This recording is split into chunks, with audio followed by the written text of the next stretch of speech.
हाय मैं YouTube family, Radhe Radhe. कैसे हो? जय श्री कृष्ण। उम्मीद करती हूँ अच्छी होंगी। मैं भी बहुत ही बढ़िया हूँ। तो सुबह के 4 बज गए हैं और अभी मैं लक्ष्य मेरा सो रहा था। इसकी वजह से मैंने बिस्तर थोड़ा साफ़ करने की कोशिश कर रही थी। वो बार बार इस बिस्तर में मतलब परेशान ही करता रहता है। क्या ही बोलूँ, बच्चा है तो बिस्तर में खेलता रहता है, परेशान करता रहता है। इसकी वजह से मैंने उसको बोली बेटा थोड़ी उठ जाओ। मैं बिस्तर को मैं क्या करती हूँ कि मेरा सोफ़ा वाला बेड है ना, तो मैं रात को दिन को उसको फोल्ड कर देती हूँ। तो मैं यहाँ पे आप लोग देख सकते हैं कि मैं बिस्तर को साफ़ कर रही थी, मतलब हटा रही थी। उसके बाद मैंने सारी तकिया के वहाँ रखी और मैं उसको चादर निकाल रही थी। चादर निकालने के बाद मैंने उसको चादर निकाली और फिर क्योंकि बार बार उसमें क्या होता है कि बहुत ज़्यादा सा वो बेड होता है, तो इसे निकालने में और करने में बहुत ही प्रॉब्लम होती है। तो मैंने इसको बार बार कोशिश कर रही थी तकिया हटाने के लिए।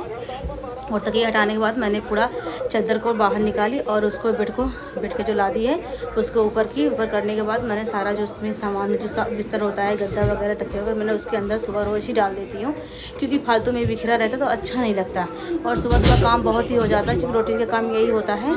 तो मैंने सारा वो लक्ष्य बाहर से अंदर आ रहा था, मैंने बेटा पर्दा बंद कर दो, क्योंकि वो बहुत ज़्यादा धूप आज थी। तो मेरे घर पे सामने से ज़्यादा ही धूप आने शुरू हो जाता है।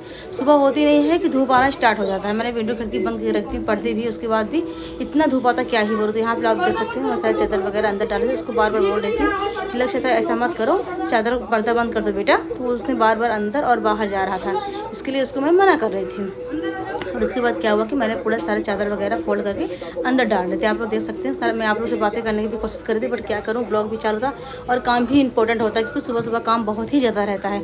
तो मैं सारे गद्दा वगैरह उसमें डाल दी और पूरा शिफ्ट कर दी सामान। उसके अच्छे से मैंने शिफ्ट करने के बाद पूरा तकिया वगैरह, चादर वगैरह उसके अंदर डाली और उसके बंद करने की कोशिश कर रही थी। बंद की मैं उसको।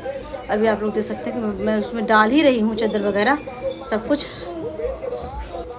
डाल ही रही हूँ सब कुछ। और उसके बाद मैं लक्ष्य को बार बार बाहर से आवाज़ आता, मम्मा आ जाओ, मम्मा आ जाओ। मैं बोली बेटा आ जाओ, बट शोर मत बचाओ, पर्दा बंद कर दो। और इतने सारे काम हो जाते हैं, क्या ही बोलो, कितना भी कोशिश करो लेकिन काम बंद ही नहीं होते। तो यहाँ पे देख सकते हो कि मैं सारा कुछ करके और फोल्ड करके देती हूँ।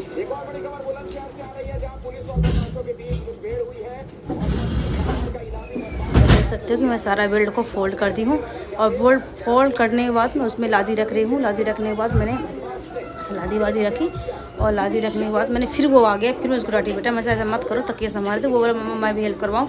नहीं बोले बेटा आप हेल्प मत कराओ, मैं कर रही हूँ, क्योंकि परेशान मुझे मत करो, क्योंकि आप जितना हेल्प कराओगे उतना मेरे प्रॉब्लम ही होगी, क्योंकि मुझे फिर भी वही काम करना पड़ेगा। बच्चों की तो आदत होती है कि आ जाने के बाद मम्मा मैं कराऊँ, यही बोलते रहते हैं। उसके बाद मैंने किचन पूरा तकिया वकिया उसके ऊपर रखी और किचन की तरफ आने की रेडी हुई कि चलो किचन के काम रेडी करती हूँ। तो किचन में आने के लिए कोशिश कर रही थी, बट वहाँ का ही काम पूरा नहीं हो रहा था। बार बार